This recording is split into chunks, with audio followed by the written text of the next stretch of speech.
mma ezi oyi mekene m gị wee na-asị ka nke ị na-eme dị mma gaziere gị kedu ka eke si anyanwụ ejimaka na mere ọfụma ebe ahụ ị nọ ndewo ọ bụ n'Isimbido TV ka anyị si erute gị aha m wee bụrụ Emilia Onyinyechi Nwankwo kpọọ m Adaoledo obi abụrụ m so aṅụrị ị na-alụ di ị na-alụ nwaanyị ị nọ na ma ị na-eme oyi nke ndị nwa bekee kpọrọ relationship gee m ntị taa maka na ọ bụ gị ka anyị ji wepụta iro anyị pụtara ịjụ ndị mmadụ ha nwere inye ndị nọ na alụmdi na nwunye maọbụ ndị na-eme oyi ndị na-akwado ịlụ alụmdi na nwunye soro m n'azụ dịka anyị ga-ama ihe ha ga-ekwu ya na-akwa ndị kwenyere na ihe bụ na mmadụ nwere ike ịfụ mmadụ otu ugboro wee hụ ya n'anya nke nwa bekee kpọrọ love at first sight. Do you believe?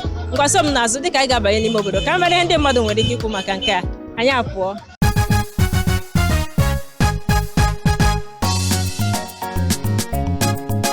Ị kwenyere na mmadụ nwere ike ịhụ mmadụ na mbụ wee hụ ya n'anya?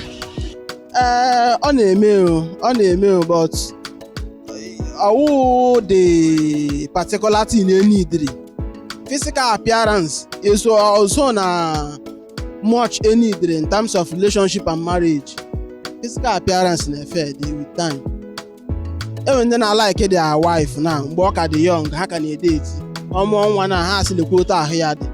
So physical appearance most times it doesn't count. Ya na ihe na-akọ bụ na ịhụ mmadụ n'anya ịhụ mmadụ wee hụ ya n'anya ozugbo nwere ike ọ bụrụ na ị hụrụ onye ahụ fuko si wee dị wee hụ ya n'anya na ọ bụghị na ịmatago onye ọ bụ n'ime arụ. Yes, ị chọrọ ịlụ mmadụ first love at first sight.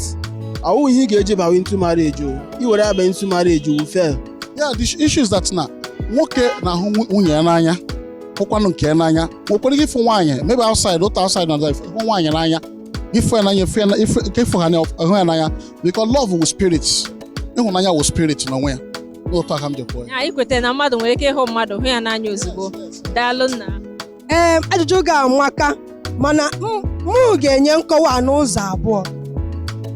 N'ebe ụmụ nwaanyị dị ọ na-eme ụmụ nwaanyị ha aka like ihe na-acha acha mana ebe ụmụ nwoke dị mba o nwoke fụ gị sị gị ugbu ọ na-afụ gị ịbụcha ihe niile lerukwa anya ala na-ekwetekwe m nke ahụ. Daalụ.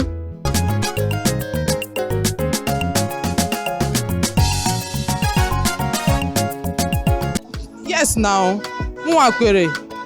Ngwa kedu ihe iji kwenye?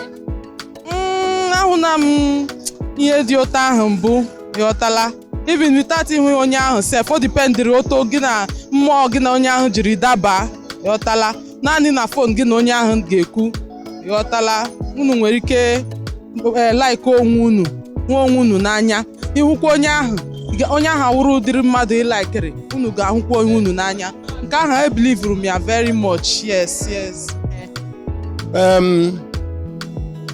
Ụwa anyị nọ na ya iwe niile si na akala aka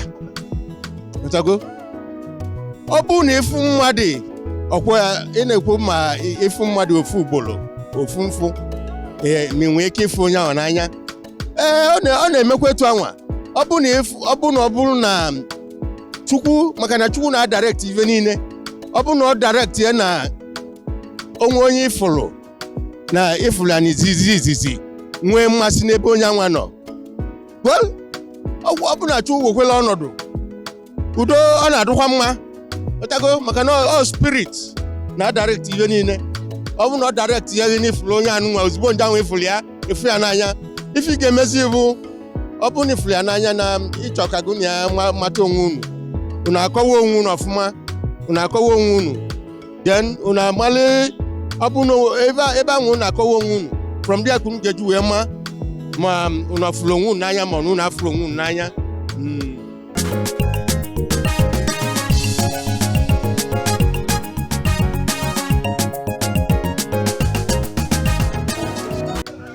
Ọ dị mma ezi oyi m ịfụgono ka anyị si wee gaa na nke taa ịnụgokwa ihe ndị mmadụ kwuru maka ndị na-alụ alụmdi na nwunye ndụmọdụ ọmalịcha ndụmọdụ ha nyechere onwekwe nke bara gị ntị onwekwe nke ị ga-eji wee mere ihe ngwa n'ezi anya na ya maka na si na uche onye adịghị ya njọ uche bụ agba onye ọbụla ka nke ya nke ọbụla dị gị mma iwere ya were tinye n'ihe ị na-eme ka o wee na-agazi ọfụma maka na nke a bụ ihe anyị ji wepụta ebe a taa. Cheta na aha m bụ Emilia Onyinyechi Nwankwo kpọọ m Adaoledo. Isimbido TV ka esi ahụ iru m ka emesịa.